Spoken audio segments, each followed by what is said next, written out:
Hello everyone.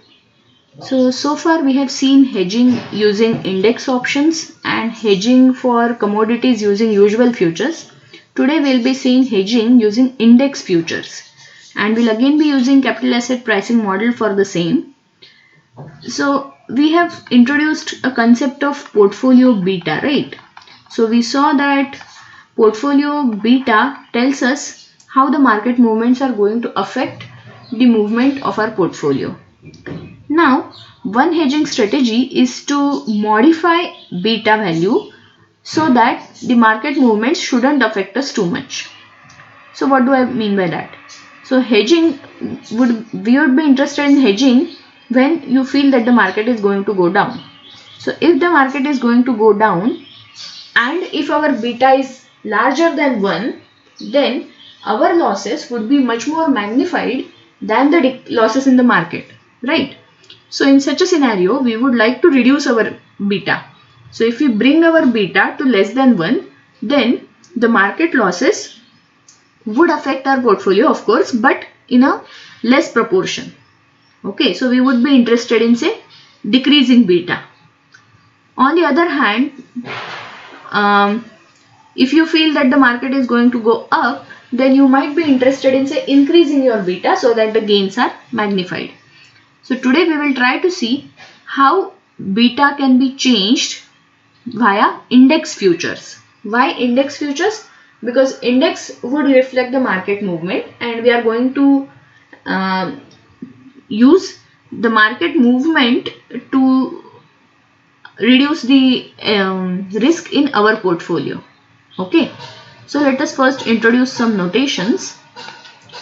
So at time t equal to 0, let P naught be the worth of our portfolio. Okay, P naught be the worth of our portfolio at time t equal to 0. Then let X index futures, X is the number of index futures to be added to the portfolio to produce the desired change in beta. X index futures to be added to the portfolio. Our aim is to find optimal X in terms of beta old and beta new.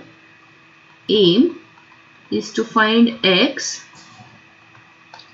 in terms of beta old, beta new, P naught, and of course market values. Okay, market index values. So beta old is the current beta of our portfolio and beta new is the new beta which we want to attain. Okay, as I said, we may want to increase beta if we feel that the market is going to go up. We may want to decrease beta if we feel that the market is going to go down. Okay, so first our new portfolio would have original portfolio plus the index futures. So what would be return on the new portfolio? So return on the new portfolio would be PT minus P naught. So PT minus P naught is return on the actual portfolio plus you have X index futures and change in the futures worth is, say, delta F. So this upon the original worth, that is P naught. Okay, so return on the new portfolio will be PT minus P naught plus X delta F upon P naught. I am not taking F in the denominator because originally we didn't have index futures. So it's a transaction that we did just for hedging. So our original worth we have to note in terms of only P naught. Okay, and return on the old portfolio. Return on the old portfolio means without the index futures would be delta P upon P naught, where delta P is again this. Okay, so this is your delta P. Delta P upon P naught. And what is the expected return on the old portfolio means without index futures? So expected return on the old portfolio is expectation of delta P upon P naught, and return on the futures, purely the return on futures, would be delta F upon F naught. Okay. So we are going to relate all these quantities via CAPM model.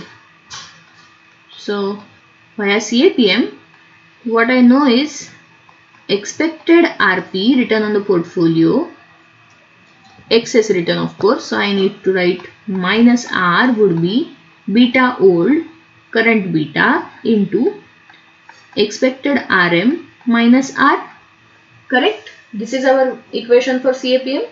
Expected return on the portfolio would be beta times expected return on the market. Of course, you are taking excess expected return on both the sides. Okay. And for futures, expected RF minus R would be beta F, whatever is beta for futures, into expected RM minus R. Okay. So CAPM we are using now for futures. So expected RF minus R will be beta F expected RM minus R.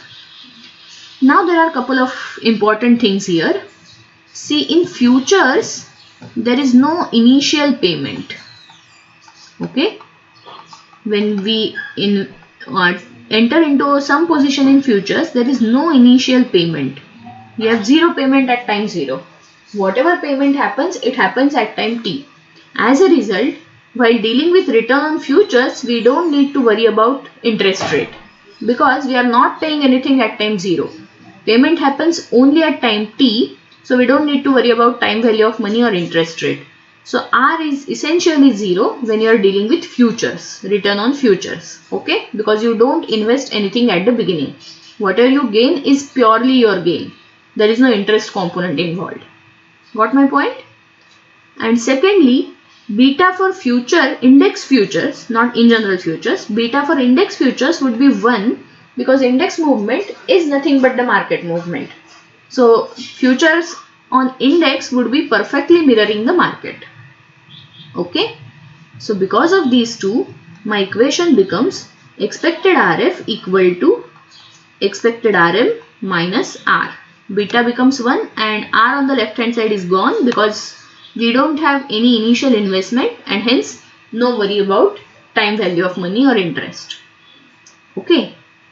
So let me give some numbers because I am going to need these equations later. So I am going to need this portfolio equation and I am going to need this revised futures equation. Okay. So, and of course I will need this this thing, return on the new portfolio. So let me call that return on the new portfolio as star. So using star, what do I get? So return on the new portfolio, expected return on the new portfolio is expectation of delta P plus X delta F divided by P naught because that is our formula. Okay. So this is expectation of delta P by P naught plus X by P naught times expectation of delta F. Okay. So this is expectation of delta P by P naught plus X F naught upon P naught into expectation of delta F upon F naught. I am bringing in F naught in the numerator and denominator. F naught is anyway constant, so it can be inside expectation or outside expectation. But why am I bringing in? Why am I bringing it in? Because I know something about the returns and I don't know something about delta F. So this becomes RP, correct? And X F naught upon P naught, and this becomes RF. So we have something about RP and RF. We don't know anything about delta P and delta F. That's why I brought in F naught. Okay. Now expected RP, we are going to substitute from equation 1 and 2 here. So equation 1 and 2. We have expected RP and expected RF. So expected RP is, let me go back and check. So expected RP would be R plus beta old times expected RM minus R. Okay. So, and here also, okay, so let me try to modify things a bit. This is my expected R new, right? So let me write expected R new minus R.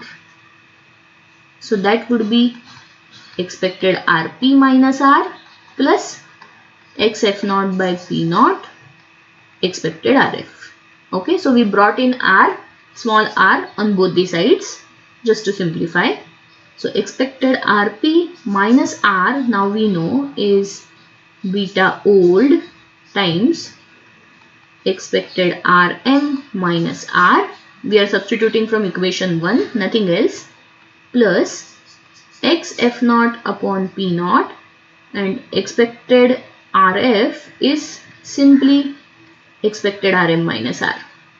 Okay, equation 2.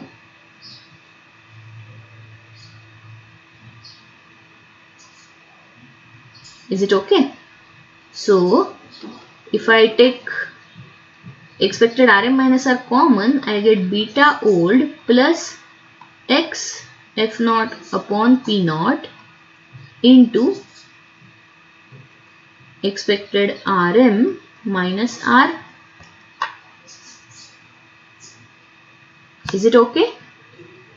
And now you can see that this is again like CAPM equation.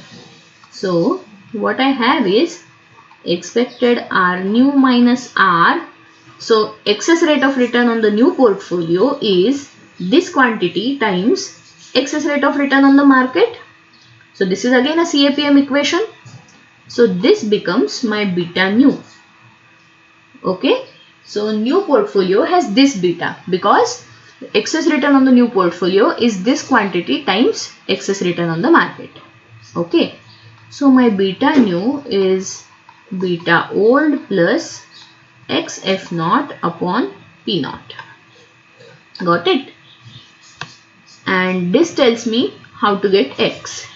So if I know what my new beta should be, what I want my new beta to be, then X would simply be beta new minus beta old into P naught upon F naught. Okay. So if I want my beta to decrease, then what happens? So let me consider both the cases. So case 1, I want my beta to decrease, means I feel that the market is going to go in the downward direction, so I want my beta to decrease. My beta new should be less than beta old. Then in that case, my beta new minus beta old is going to be negative, right? So my X is going to be negative. So it means that we have to take short position in futures. Okay. Negative X means short position in index futures. And in the other scenario, that is, if I feel that the market is going to go up and I want my beta to be high, so if I want my beta new to be greater than beta old, then X would be positive. So we should take long position in futures. Okay. So we can take a small example. So suppose current value of the index is suppose 1000 and futures price on the index is say 1010 and initial value of the portfolio, that is current value of the portfolio, is say 5050000. Why I picked these numbers? Again, calculations are easier. I don't need calculator. And current beta So beta old is suppose 1.5 and I want beta new to be say 0.75. Okay, I want to reduce my beta to half because I feel that the index is going to go down. Then my x would become beta new minus beta old, so minus 0.75 into 5050,000 divided by 1000, 1010 because futures price is 1010. So this is minus 3750. So we should take short position in 3750 index futures, then the beta of our portfolio would get reduced to half of the original beta. Is it okay? So let me stop here. Thank you.